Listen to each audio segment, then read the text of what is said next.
chat bar in case there's anything on the side there. Shooting for about an hour, right? Or Yeah. that's probably about the max we want to go. People start dying waiting for.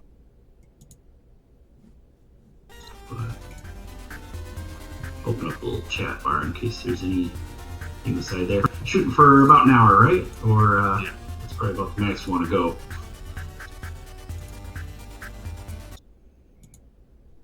Yo, what's going on YouTube? Zach with IT Career Questions here.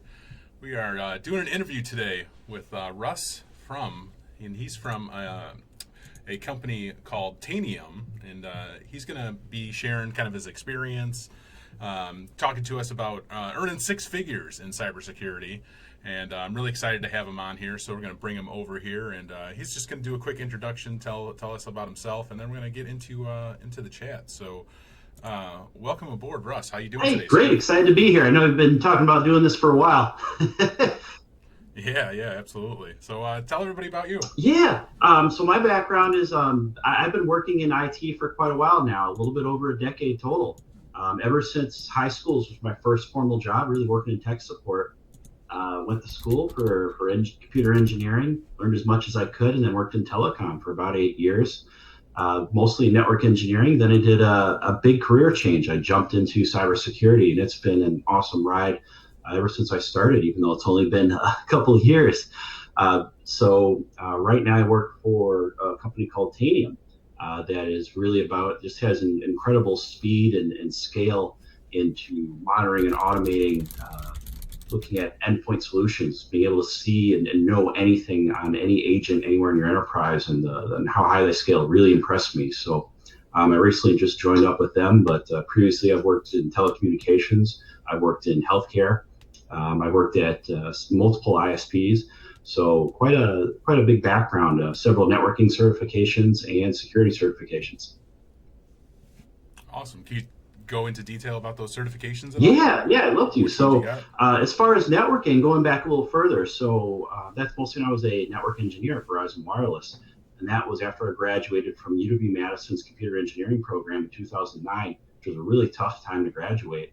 I had job offers pulled out from under me that I had accepted, so I had to kind of very quickly get back on my feet and get back into the field. So I basically, once I got a job there and started working, I worked on my CCNA, kind of the first thing you get in networking. It's a good baseline for everything from there, and it seems to get harder and harder every year. I remember CCNA, like 10 years ago, sounds like it was a lot easier. From there, I moved on and got things like the GNCIA. I didn't, typically don't just work on Cisco. You got some Juniper in there, and also got the Metro Ethernet Forum certification as well. Those were all very useful. I did a lot of training on CCNP level and also some CCIE training, a lot of self-study there before doing a kind of a hard right career change into cybersecurity. Awesome. Yeah, I see that you got the SANS jacket on. Yeah. There. That's awesome. How do you like the SANS stuff? I always hear that the SANS stuff is very difficult, but it's like the high-end certification. Yeah, so that's that's a good point here. So yeah, I got this SANS Technology Institute jacket from when I went to I was a SANS Net Wars champion last year at SANS Network Security 2018 in Vegas, and for that you get invited down to DC for the big kind of finale with all the champions battling it out. So I got to go down there and compete with our team of veterans, which was a lot of fun. I first, coming into it, I didn't know a lot about SANS let's say about 2016. I'd heard of them, and they're very, well known in kind of government sectors, military sectors. They're honestly, they pretty much exclusively use SANS if they can. But I was looking to say, okay, I want to get started in the cybersecurity industry as quickly as I can. I just want to go in and learn as much as I can, but I want it to be respected. I want it to help me grow my career. And so what happened with that is I looked around and found the SANS Masters in Information Security Engineering program. So I had to, fortunately, I was still in a graduate program. I was actually finishing up my MBA at Marquette University in Milwaukee. And I said, okay, got to hurry up to wrap this up and then jump into this new program. And what really came out to me that really put it heads and shoulders above other options that were out there is that I could get 8 industry certifications and a master's degree and get my employer to pay for all of it. So I was like, that's, and if, everyone knows SANS, the first thing they say is, wow, that's pretty impressive. Second thing they say is, how'd you afford it? Because it's not cheap. I mean, we're talking about 6,000 a course here. And the reason it's not cheap because that's what people want to pay, and they always keep the quality level really, really high. They're very focused on the feedback. Now, to be completely transparent, I'm also working on a Cybrary course as a Cybrary instructor, and I'm just starting out in the SANS instructor mentor program to get on that kind of wheel as a SANS instructor one day. We'll see how far I go with that. So I just decided there's no better way to get involved. Now, to be really honest, SANS is not the only certification game in town. I would say if somebody only had SANS certs, you might be lacking a little bit. I mean, in my opinion, if you want to go a mile wide, CISSP is still where it is. It's somewhat comparable to SANS GSEC. They're similar certifications, but CISSP is way more well known out there, I think, in most enterprises. When they see that, they know immediately what it is. You say, SANS GSEC, they might pause a little bit, but usually they'll take that as well, but they're not seen as the same. Mostly because CISSP, says you have, quote, 5 years of knowledge and experience, where the GSEC has no such requirement. So that is, and that was a big one, and that was on my cert list. I got the CISSP just last year. Oh, awesome! It was it's a very interesting exam, just because it's not. There is a lot of technical content in there that kind of gets you started, especially things around looking at encryption. And how that works. I liked how far it deep dive. I never saw anything in the test that went that deep, but I liked how it was in the study materials. And I did that completely through self-study. That wasn't through a course, through instruction. I did take the course on Cybrary, kind of on demand, and that helped a lot. But still, I plowed through 2 different books and then just did practice questions until I was scoring about 90% consistently around there. And then I was like, okay, I think I'm ready for it. So yeah, that was, and I've, now I've got quite a collection of SANS certifications. I mean, now I've got GSEC.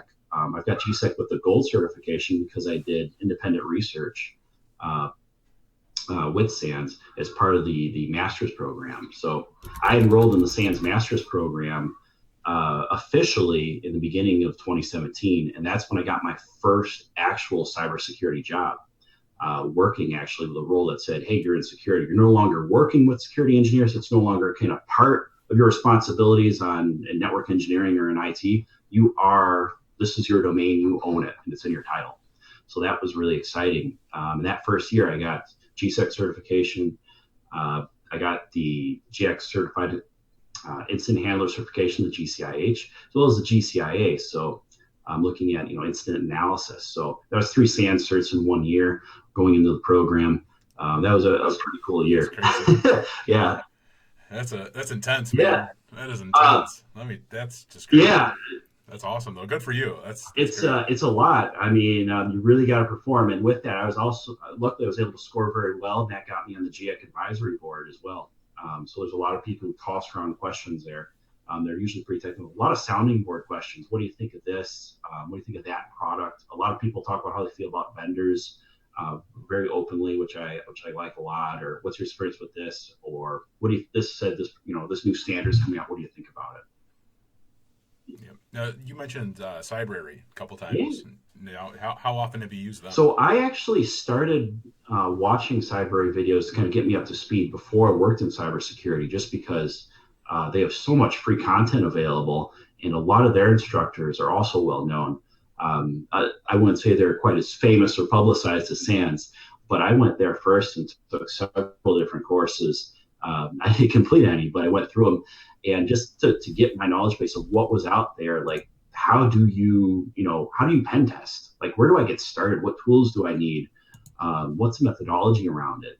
And things like that. I was very new. I was like, I don't know. I just want to learn as much as I can. So I was just absorbing all this content from all the courses that they had, and they broke it out. Now they're much larger than they were. They just passed 2 million active users, which is a great accomplishment for Cybrary and their mission.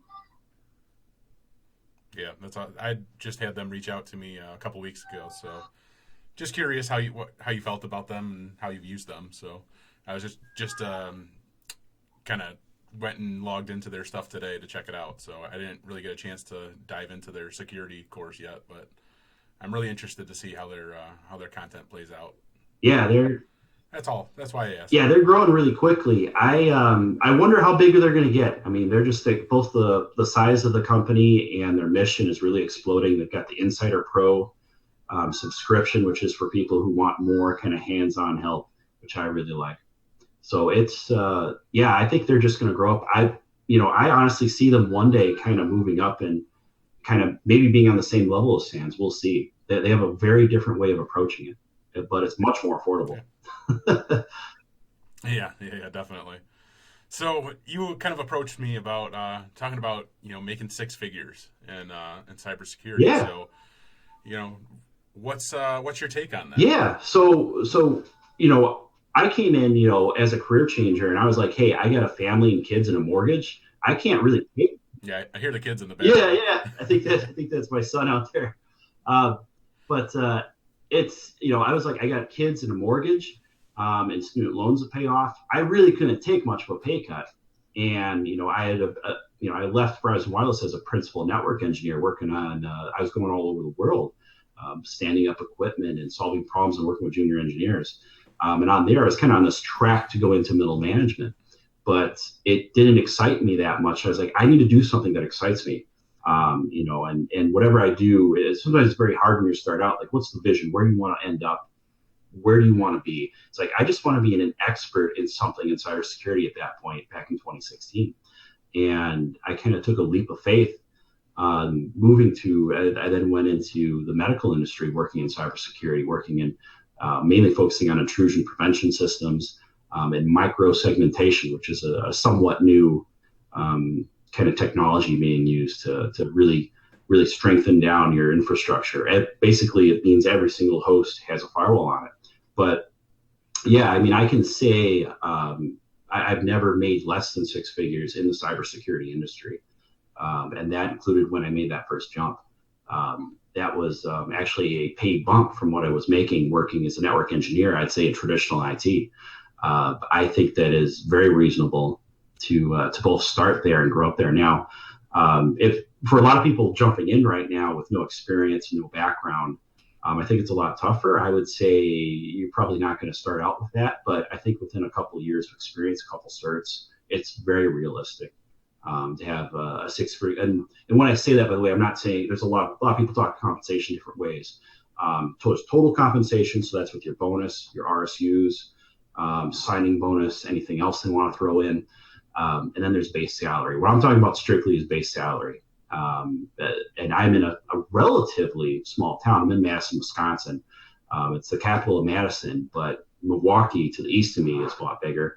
And then you go down to Chicago. That's a whole different world down there. So I see, you see it widely reported in the press that there's a shortage of talent. I would say there isn't too much of a shortage of kind of talent coming in the door, but there is a huge shortage of experienced talent in several different specialties. And it takes years to get that and to get that training. I think SANS is one good way to get very specific training that you're looking for. Like, let's say the pen tester route is really hot right now, as well as application security, another really hot area, as well as anybody who's clearance. Doesn't matter what you are, as long as you got clearance, another hot area. So I've been very happy there working. So my base salary has never been below six figures in the industry. I'm in my third official position in the industry. And from here, now, if you want to start saying going bigger picture, total compensation, multiple six figures is not crazy at all. I think you're probably.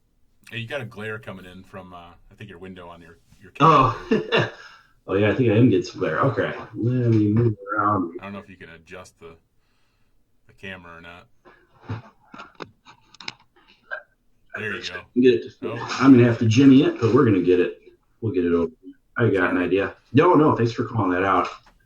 I don't want. I think it's the evening sun just hitting the camera at just the right angle. So I'm going to. We got lots of questions in the chat though too. Awesome. Not deterring you from what you're saying. Yeah, I would bet that might generate some interest, hopefully.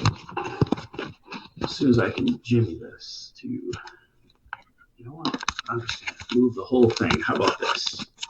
This might be a little easier.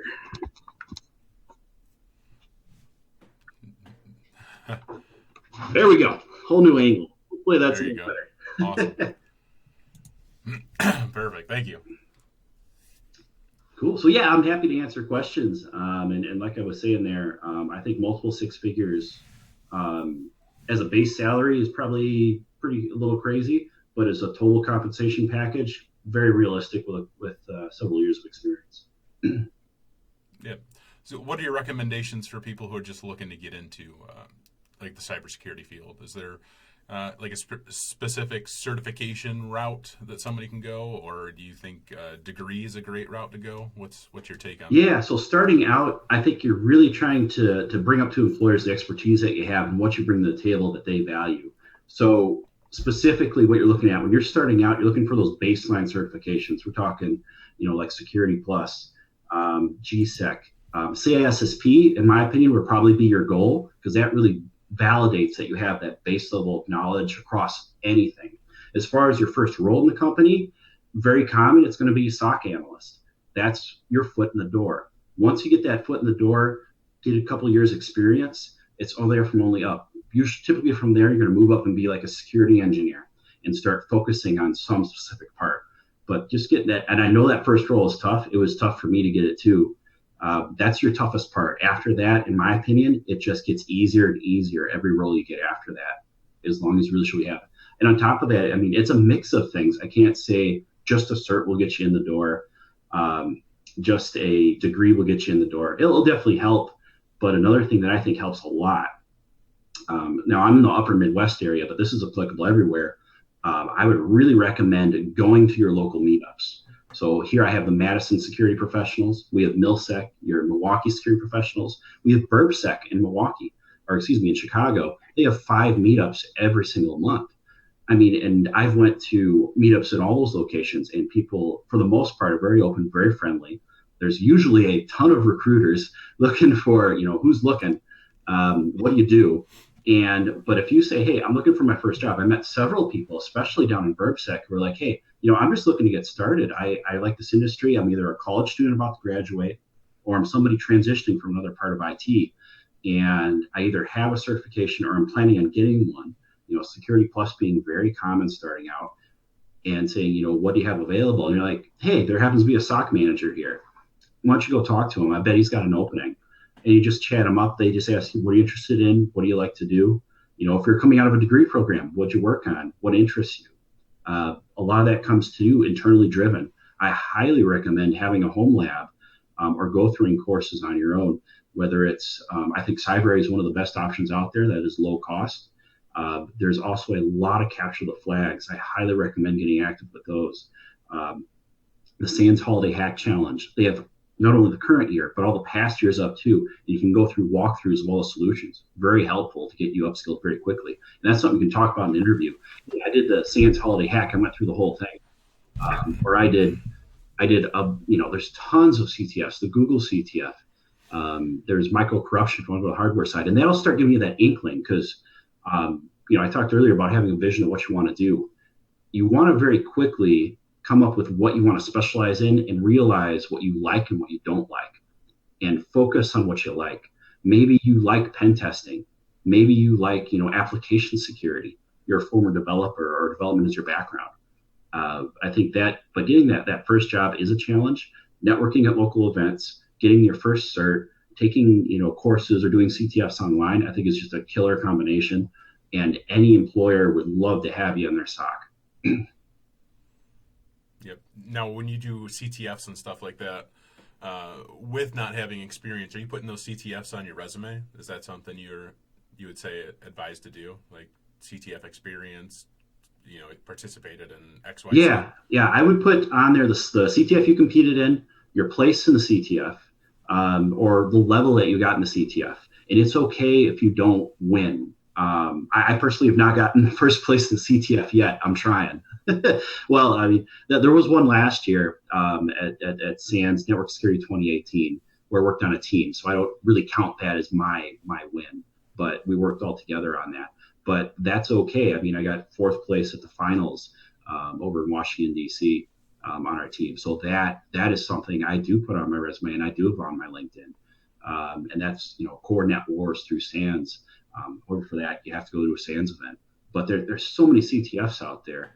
I would definitely put the ones that you competed in, because very quickly that'll get people excited and interested in what you're doing. And it's a great talking point for interviews. Yeah, for sure. That's probably like the third time I've heard somebody say that. So I just wanted to see if you guys all kind of like line up and say the same thing about putting that on your resume and all that. So it's good to hear that. It's definitely good to hear that.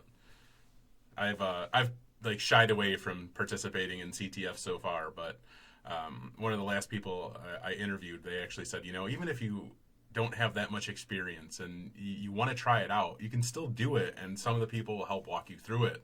It's all about getting, the experience. It's trying it out. It's the trial and error, but just experience it, So yeah. I'm going down to RSA here next month, and I'm sure there'll be some CTFs there, and I'm going to try to participate in one just to check it out, just to see what's going on. And if you want to recommend a starter CTF, I'd probably recommend Pico CTF. Some of these new CTFs coming out there's a lot of them coming that are targeted at high school students. That's okay. I know it's very intimidating starting out. It definitely was for me doing my first CTF. Like, what do I know? I'm new. I have nothing to my name. If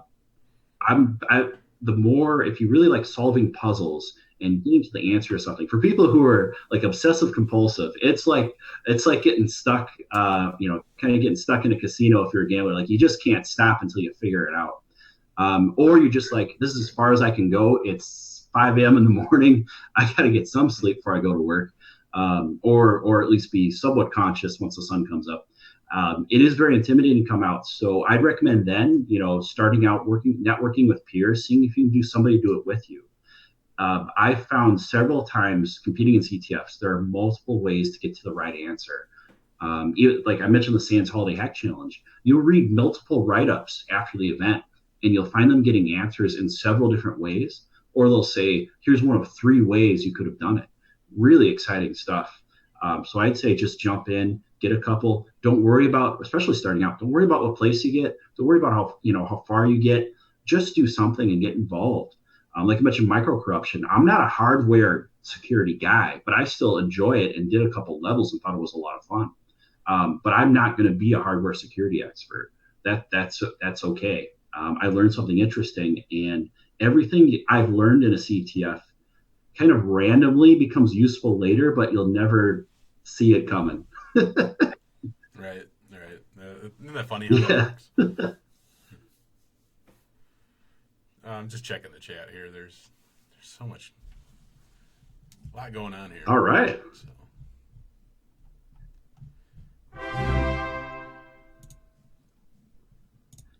So, I mean, in general, if you had to give somebody advice who just wanted to get into IT, just in IT, what type of advice would you give to that type of person?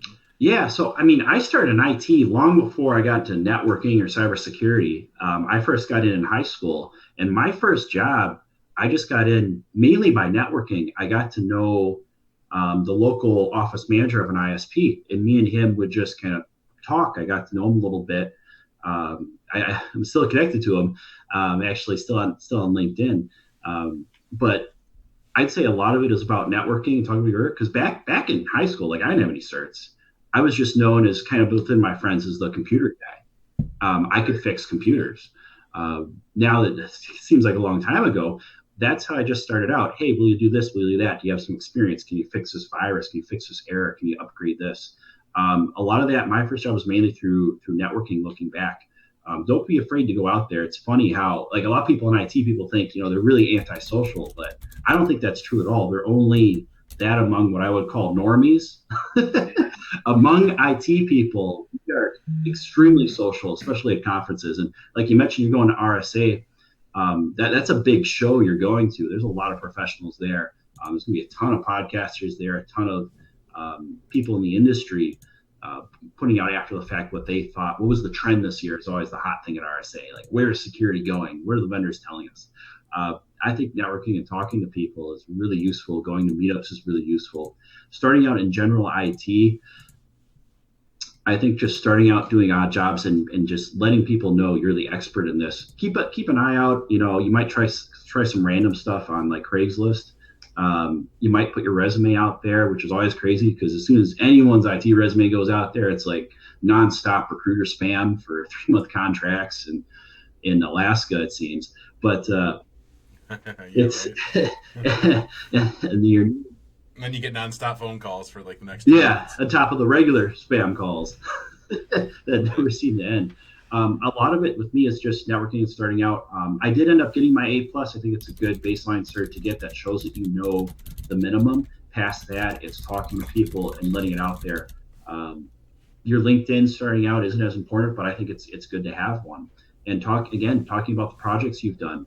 If you can stand up a server at home or an ESXi cluster at home, or maybe just OpenStack using open free software, still being a Linux administrator even today, I think there's a lot of demand for people with those skill sets. And as you grow upon that over the years, you see a lot of these people. Typically in my experience, a lot of them migrate to the West Coast as they get more experience. For me, somebody who has solid Linux skills is always employable, no matter what their age or where they're at. Yeah, well, Linux is everywhere, and it's only growing and growing and growing. I love the fact that there's more Linux servers on Azure than Windows servers. That's like the best little tidbit of news that I saw, recently. Like that makes me so happy. Yeah, well, especially after I don't know if you saw that. I mean, after all those years, like I remember system administrators like freaking out going on vacation because they know the Windows server is going to crash. And they're going to be out on vacation, like you're remoting in, getting into the modem and like, oh, quick, I got to reboot it again. Yeah, right. Oh, gosh. All right, so do you have anything else that you'd like to share? Any bits of advice you want to get out there, or anything you want to talk about? Leave it open to you before I kick it over to some questions if you're free to answer them. Yeah, I'm happy to answer lots of questions. I'll just, summarize. I'd say try to work. Everyone's approach is different. Everyone's way of getting into cybersecurity is a little different. Degrees are one way. Certs are another way. Networking at local events and local professionals is another way. CTFs is another way. Find the combination, as well as home lab. Find the combination that works for you and it gets you excited. Nobody's perfect. We're all learning as we go. But as long as you're doing something every week, every day, if you can manage it, I think you'll eventually find what you're looking for. I'm happy to answer many questions here. I got plenty of time right now. Awesome, great advice too. Thank you. So yeah, if you guys have questions and you're in the chat, I know that there's questions before, but the chat has been kind of cycling through pretty fast. So if you have questions, now is the time to ask them. So just wait to hear it and see what comes in. Yeah. So I do appreciate you coming on and sharing your advice and your stories, man. It's always great to hear from people who've been in the field for a while, and especially those who have transitioned into different roles, and especially like cybersecurity and things like that. So it's awesome. Yeah, and it's kind of weird now to think of myself as a veteran because I have so many certs and I've worked now at 3 different companies in cybersecurity roles. But it's only been 3 years. I only started 2017, and look at how far where I've gotten. And I don't think I'm all that special. I think anyone who's motivated enough could do it. But yeah, you got to study, you got to put the work in, you got to network, or I don't want to say you're not going to be successful, but it's probably going to be a lot slower. Or maybe you don't want to. Maybe this isn't the right time. You want to go slower, get comfortable, learn the field.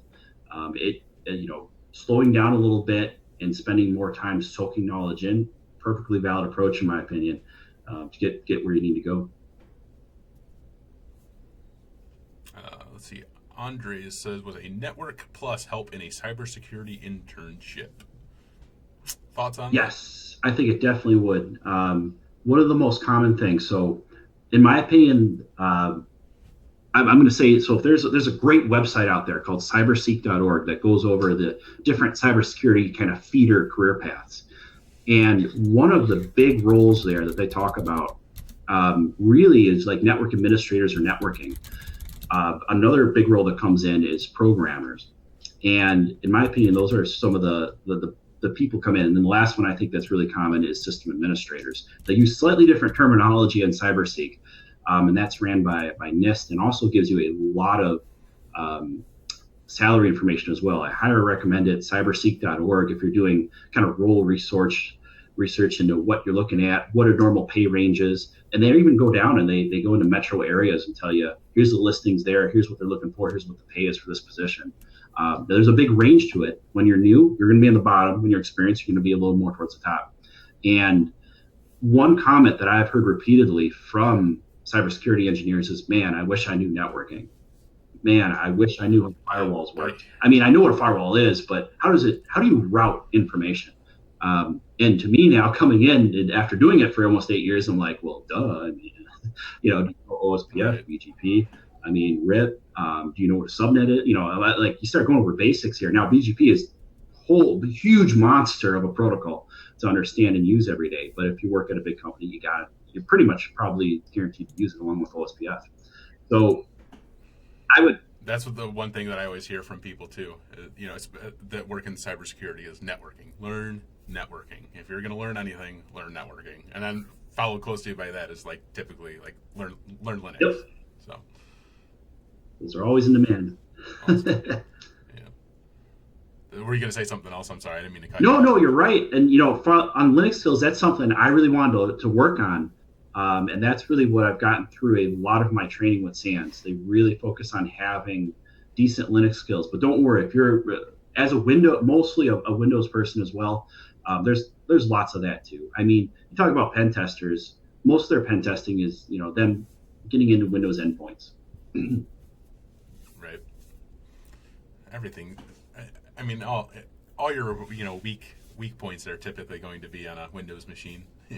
It's you got to keep it updated. You got to have a secure configuration. It's the battle keeps going on, and that's that's one thing why I'm really kind of excited about my new role at Tanium, because a lot of what they do is, in my opinion, there's a couple of basics of cybersecurity that haven't changed in the past 30 years, and one of them is definitely asset management and asset inventory, and being able to do that on a large number of endpoints. Very quickly and easily, meaning, hey, how quickly can you tell me the status of all my machines, and what patches do they have, which are unpatched, what's their patch level, can you tell me the licensing status of all those machines?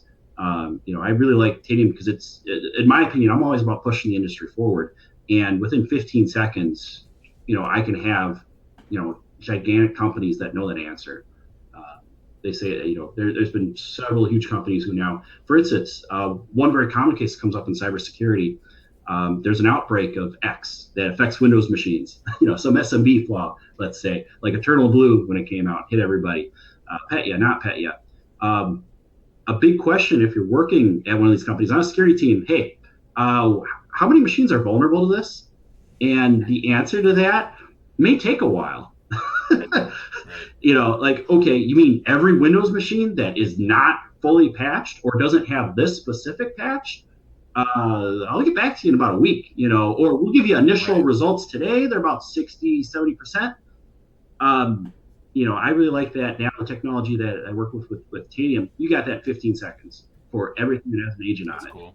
And that's awesome. I don't know of any other, endpoint solution that can scale as high or answer that quickly.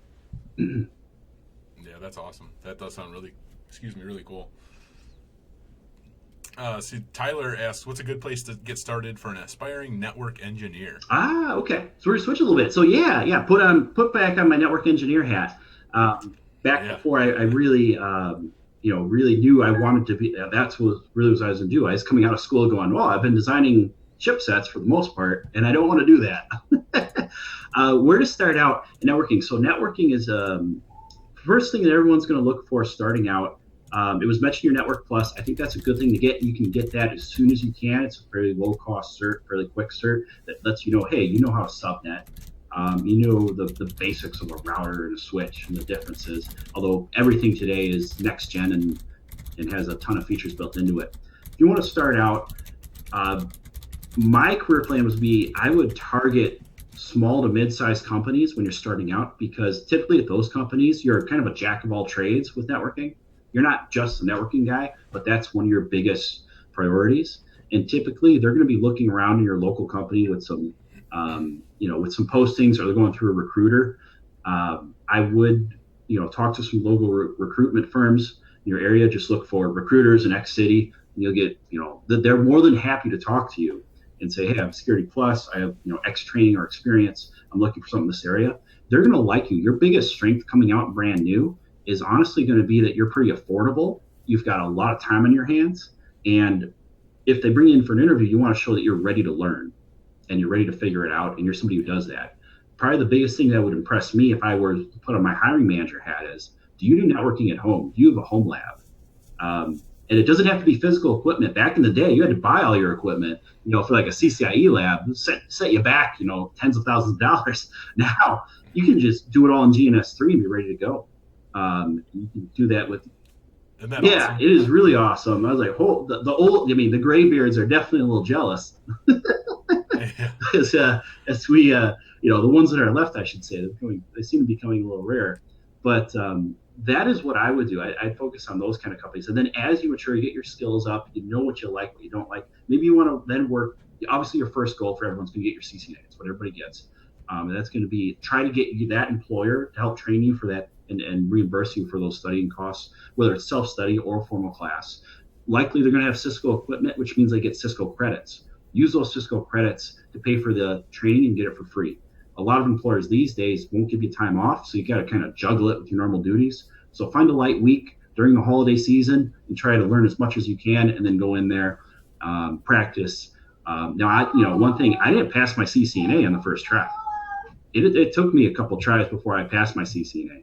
So, and that is not normal. Don't feel bad if you don't pass your first time. It is a tough entry level cert, but it's kind of the gold standard. Once you get that, I think you could get a job just about anywhere you're looking, especially starting out earlier in your career in your local metro area. It would be quite easy. With that alone, you'd be good to go. Awesome. Wow, there's a lot of questions coming through. All right. Too many. Got to keep up with them. Yeah. Thank you for that one, though. So are internships worth the time, or just getting a job at help desk? New to IT, currently working on my bachelor's, but I don't have a cert yet. Can I jump straight to Security Plus or Network Plus? It's from Captain Kicks. Yeah, there were a couple there. So I'll start with the last one. No, I don't. I think experience will help you pass quicker, but I don't think it's required for Security Plus or Network Plus to have hands-on experience to pass them. In my opinion, I think you can pass it just from studying and kind of memorizing the material, getting familiar with it. And then once you're hands-on, it'll kind of light a light bulb in your head going, oh, okay. Oh, now it all makes sense. All right. Yeah. Internships, I think, are always good to do, especially if you're in school. I mean, if you're going through school, you're not working, definitely try to get an internship for sure. Always definitely going to be valuable for you, because now you're getting real world experience that you can throw on your resume. Yeah, if you're, I would say once you're a sophomore, you should target. It's tough, but I would say I'm going to assume you're in a traditional bachelor's program, 4-year program on campus. Start with your sophomore year and hit that career fair up. Try to get that first position somewhere. It doesn't really matter where. That's relevant to what you want to do in some way, and get started. And then from there, it'll barrel on. Definitely by your junior year, I would highly recommend that you get an internship for the summer. And also, don't forget, you can be creative with these internships. They can be long-term. I know several people who kind of stayed on after they went back to school and just worked part-time, 10 or 15 hours a week to make extra money.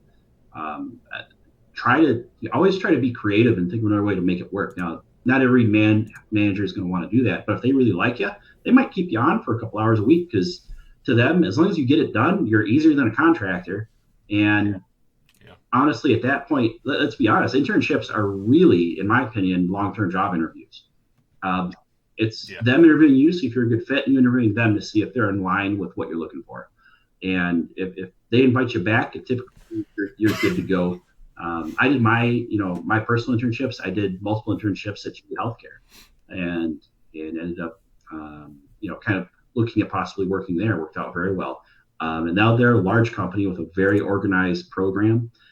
There are several companies with development programs out there. You may want to look at a program that's developed for you. And your key question for these programs is a couple things. How long has the program been in place? How big is the program? As well as, do you have a dedicated program kind of manager or coordinator who helps everyone? That way you have a class of people, and it's a lot stronger program and all. A lot of companies like to kind of throw something together and say, we got 10 of you, congratulations, you're a cohort in a program. and it's not as organized. So the more organized it is, the better. Yep. Great advice. Edwin asks, how can someone transition from web development programming into cybersecurity, application security with little experience in security, apart from Security Plus, and any scripting language that you recommend? Yeah, so that's getting into kind of web app kind of pen testing. I think it's really helpful and really useful to have development experience just starting out. That's a huge leg up if you want to go into kind of applications or web app sec. That's an area actually that I plan to focus on more. Now you see they have a Security Plus now. That's a good start. I would say there's a couple out there. There's some content on Cybrary that may help you. Look on there for web application pen testing. If you want to take a course, SANS has a complete course dedicated to that called GWAPT, GWAPT. It's a bit expensive, but that is kind of like an introduction to the entire web app pen testing world. That's a very respected cert if you're going for that area. And past that, it kind of gets a little more generic towards pen testing open there. But that typically includes network pen testing, which is probably out of what you're looking for. You're looking for something that's very specific kind of coming out of the gate. And that's, if you know what you want to do, that's great. That's actually a big advantage coming out of there. I would target something around a pen testing, web app pen testing kind of specialization that's out there. A lot of generic pen testing programs aren't going to be that focused on just web apps. Outside of SANS and Cybrary, they're going to be more generic programs. I would target GWAPT and look into that program. Awesome. Sorry, I'm trying to read through all this stuff, man. Oh my goodness. Maybe we'll have to do another one.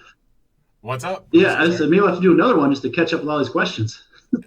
Yeah, I know. We're cutting it close here. Let's see. Ben says that they have the Security Plus, the CISA Plus, AWS Cloud Practitioner, but no experience. Totally understand every job wants experience, but do IT companies not invest in training? Well, some don't. From my experience, I know some definitely don't, but some do.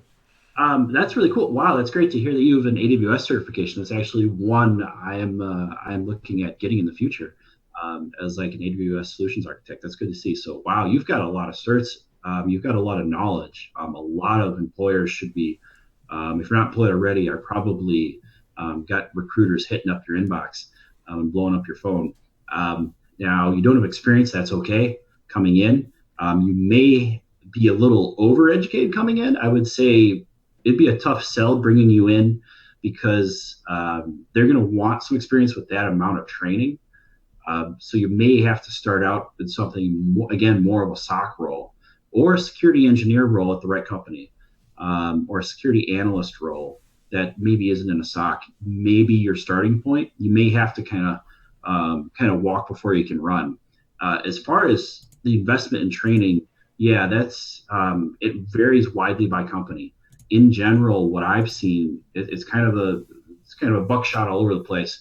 But in general, the bigger and more established the company is, the more training they will give you because it's mandatory for them as part of to reducing turnover to train all their employees. So if training, and I think training is a great focus. I focused a lot in training early in my career as well, and having the employer pay for at least one class a year or one conference a year, multiple conferences if you can swing it. The bigger the company, the easier it is. Even in some big companies, though, if drastically kind of cut back or don't offer training, make sure when you're talking to them, you make it clear that you want to grow in your career. One thing I did for my previous employers is I told them, as a condition of this, I need to negotiate in some training because I want to upskill very, very quickly. And I think that's very applicable to my day-to-day job role, That's a key thing. Make sure you tell your hiring manager what you're doing and how it applies to your role at that company. If you're like, oh, hey, great, I'm a SOC analyst, but I really want to get trained as a pen tester, that might be a hard sell kind of coming out of the gate. Like, oh, okay, so you're going to leave right away. That's their biggest fear. Although if you say, no, I'm going to stick around for 2 years. I want to learn about everything that I can, and then I may specialize there. That's a much better way of putting it. Not to give them a little heart attack. So yes, training seems to get harder and harder to get. Most smaller companies do not want to invest a lot in training. They want you to know everything to get up and going. But if that's a priority for you, the bigger the company, the better is what I would say is kind of more general advice. I know the larger companies that I worked with, the larger they were, the generally more generous they were about training. I would also say definitely bring that up early. And I don't think you're crazy to say if a company says, we don't do training, if they try to give you that blow, I don't think it's crazy at all to walk away and say, sorry, I'm just not interested in a company that doesn't invest in its people. I can definitely agree with that for sure. After going through a few of the jobs that I have, if a company would tell me that they're not going to invest in any type of training, that's kind of a hard pass for me. That just kind of tells you how much they value you. And at that point, and put it more towards cybersecurity. A big thing I know a lot of peers look for, and I look for as well, is if you're looking at more of a security track, the biggest, most important question that usually comes up is, who's your CISO? And then they come back and say, well, we don't have one. Our IT director takes care of it. That's usually a big thing that's hard to swallow as well. Right. Like, okay, it's serious, but it's not serious to make it somebody's dedicated job. Right. You see that a lot in smaller organizations. Yep. Yeah, at smaller companies, very common to kind of lump it in with general IT. Yep.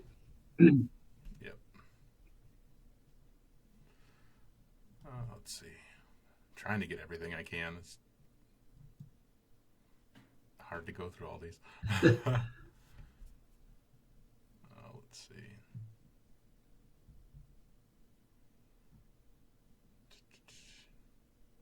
Yeah, and I forgot to mention, if people want to connect or ask me questions, you can easily find me on LinkedIn, just Russell from LinkedIn, or Russell from Tanium with my current employer. That should help me come up. And feel free to follow me. I'm not sure how far away I'm from the current connection limit they have on LinkedIn, but at a minimum, be able to follow me and send me at least an intro message. If there's something, the more specific you can be, the better. But I'm always happy to help people starting out in the industry, especially if you're local in the Midwest. It's very helpful. Yeah, you'll have to let me know the next time you go to one of the meetups so I can head out. Yeah, actually, that's a good topic. I didn't bring that up. So I was going to speak at Deep 608 February 28th here in Madison, Wisconsin. I had to cancel, unfortunately, due to a conflict. I will be speaking. I plan to speak. Nothing's for sure until it happens. I plan to speak at CypherCon this year, coming up in April in Milwaukee, Wisconsin, the big red team. If you want to talk to me there, I'm more than happy to meet with you there. I'll be doing basically a talk that I've been talking on at several security conferences on micro and nano segmentation. So feel free to meet me there. I've got several. Yeah, it's only about 2 hours away from me. Madison or Milwaukee, they're both about 2 hours away from where I'm at. Same with Chicago, so it all kind of works out. Yeah, and then more generally, 2 hours anyway. There's other conferences too. Like pretty much every major metro area has a B-side somewhere you can drive to. Definitely attend those. But I'll probably be at several more events during the year. There's the Milwaukee IT Symposium. I may be there as well. April coming up. There's also, there's all types of events coming through. I'm very plugged into the local area. So I should say I'm kind of different than a lot of other professionals. They only focus on like DEF CON and Black Hat, the big ones. I take the completely opposite approach. I go for the little cons. I think right now the hottest conference in cybersecurity today is the Wild West Hacking Fest, and it's like a big secret.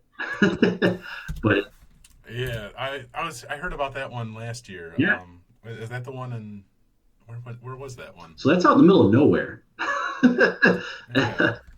somebody was telling me That's about it. like I got to double check here. I think it's in like in the Dakotas. I mean, it's really out there, but it's really put together by John Strand and Black Hills Information Security. Of course, John is well known through SANS, also well known on like Security Weekly. So you definitely have a lot of InfoSec rock stars there, but it's all pure content. A lot of in general, a lot of cybersecurity conferences that I really respect are pure content conferences. CyberCon is like that. You've got to have pretty decent content to go there.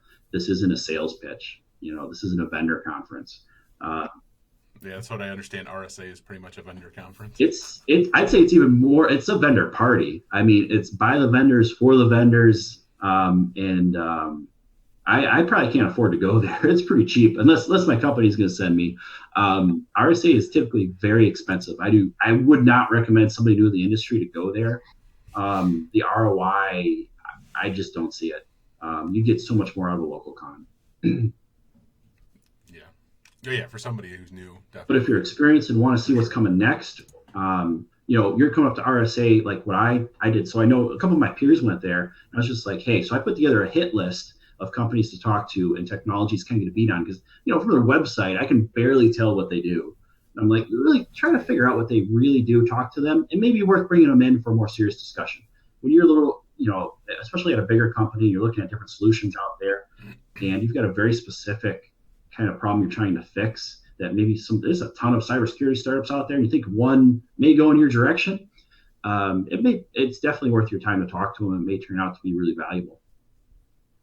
Yeah.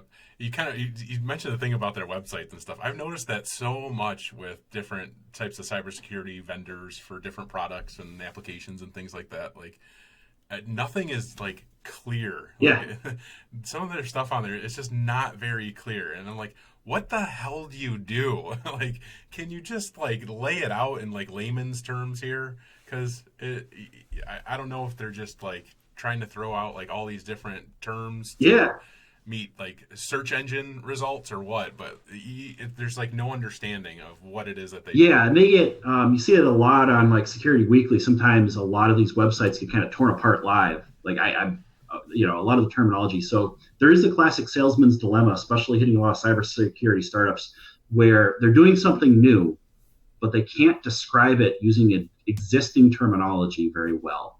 So they try to focus on terms you do know in a new way that hasn't been done before. And it's a tough thing to do if you haven't done it before, and it's very easy to lose people. If you really don't know, you're like, just show me a hands-on demo. Just show me a video. Show me something. So. Well, that's what I feel like a lot of these like people need to do is just throw a video on the main page. Here's what we do, guys. Yeah, and that's something again that brought me over to Tanium. They have a ton of hands-on videos on YouTube on how to use, because there's so many things the product does. I could talk for a while that all the amazing stuff, especially that they're now moving more into cybersecurity threat response. But these hands-on videos of you just using the product are really useful, and I wish all vendors would do it. Yeah. Oh, I agree. I agree 100% with you on that one. They're so helpful, especially when they're trying to sell a product. Like, come on, get with the program here. Google, does it do X? Yeah, right. Let's see. Just randomly going through his stuff here. See, I don't know. I think we answered quite a few questions. We covered quite a few topics. We should definitely do this again, I feel like. Here. Yeah, I'm open to do this again. My schedule is about to get really crazy, but I'm sure we can find a time. It doesn't have to be anytime soon. We can schedule it out somewhere. Yeah, actually, probably be better that way. Actually, I got some time on Monday. Monday's still pretty open because it's a holiday. Yeah, no, we'll get something put on the books probably a little later on. Maybe we can catch up after I go to RSA or something. Oh yeah, that might be good. I always like after RSA reading everybody's kind of summary and takedown of what's going on. Some people like the live stream. Some people do detailed write-ups. It's always curious, like what everyone always comes out of it, like where's cybersecurity going? RSA must tell us. And then everyone comes out and goes, same old, asset inventory, asset management. patches, updates, how to manage them. I'm interested to go. Oh yeah, I'm excited to see what it all entails. yep. It'll be a different experience. I went to Black Hat last year, Oh that was quite the experience. So, yeah, and then when I'm at Black Hat, everybody was like, "Oh, well, you got to check out yeah, RSA." I'm like, "Well, I don't know. We'll see." yeah. So, Those are your hit list. I'm excited You for know, it. DEF CON, Black Hat, RSA. Those are the big ones everybody wants to hit at least once, and you got to go to at least once. Yeah, yeah. That was my goal, and now we're hitting that goal. So I'm actually I'm going with a company called Circadence. I don't know if you saw me posting about them on LinkedIn and Yeah, stuff, but yeah. So the learning really good platform. company. There's a couple of them coming Yeah, out. They're doing a really interesting approach where they're trying to make it fun and interesting. It's really a lot more as opposed to a regular technical CTF. They seem to be going for more. They're really gamifying the experience. And yeah, it's really cool. I mean, it's like nothing I've ever seen before. So that's what initially caught my eye on that. I was like, this is amazing. yeah, I was like, oh, all right. So here's That's where all the developers from the games industry went. They went here to write yeah, this. I was like, yeah, this is really polished. I mean, stuff like yeah, Pico CTF and even Sans. I'm like, whoa, they put a lot of money and a lot of time into making this look good. yeah. So it's very exciting to see. I'd like to try out more of it myself. Maybe get into it. Um, I have it's You interesting. let me know. I'll help you out. Yeah, we'll have to meet up. I know Heck you yeah. guys had some events in Chicago, and I didn't make it to. But if you do, I bet you'll make it up to Milwaukee or Madison eventually. They were just there in Milwaukee at the casino Huh? 2 days ago on Wednesday. Oh, really? I didn't know that. Oh, I could have been Yeah, there. All right.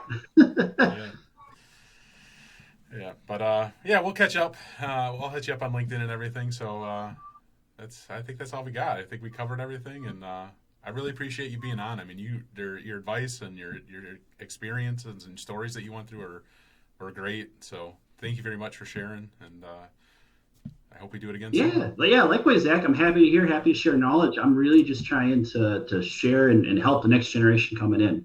I think compared to Yeah, what I'm doing, they'll do things I can't even think of. It's it's a pretty amazing. It's a young, amazing industry, and I'd love to see more people in it. I don't think we can have too many people in it right now. There's just we're really fighting a big battle with we need all the help we can get. yeah. Well, I mean, that's what IT career questions is all about: helping people, find their path, find their journey, and make them aware that this is a field that anybody can get into, and Yep. you know, there's nothing stopping anybody from doing this. Yep. So, thank you for coming on and sharing that same kind of mission. I appreciate it. Thanks, Zach. Yeah, thank you.